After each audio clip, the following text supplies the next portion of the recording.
Niyanig ng 6.8 magnitude na lindol ang probinsya ng Surigao del Sur pasado alas 6:20 ng umaga kanina.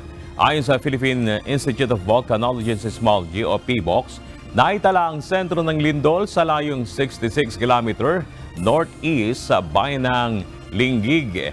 May lalim itong 10 km at tectonic ang pinagmulan. Naramdaman naman ang intensity 5 sa Hinatuan, Bislig City, Rosario, Agusan del Sur, Baco, Moncayo sa Davao de Oro. Intensity 4 sa Nabunturan, Davao de Oro at Davao City. Intensity 3 naman sa Don Marcelino, Inabangan, Bohol, Baybay City sa Leyte.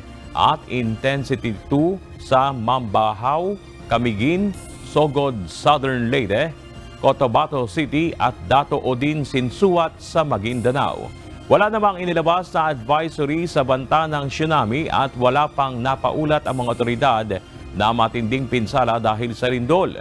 Subalit sa bayan ng Linggig na siyang epicenter ng lindol ay nakitaan ng mga bitak ang mga sahig at pader ng ilang bahay matapos ang malakas na pagyanig.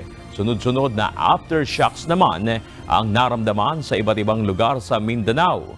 5.0 magnitude sa Katiil, Davao Oriental at magnitude 6.0 naman sa Baganga kaninang alas 9:38 ng umaga. Dahil dito pinag-iingat ang mga residente sa mga inaasahang pang aftershocks.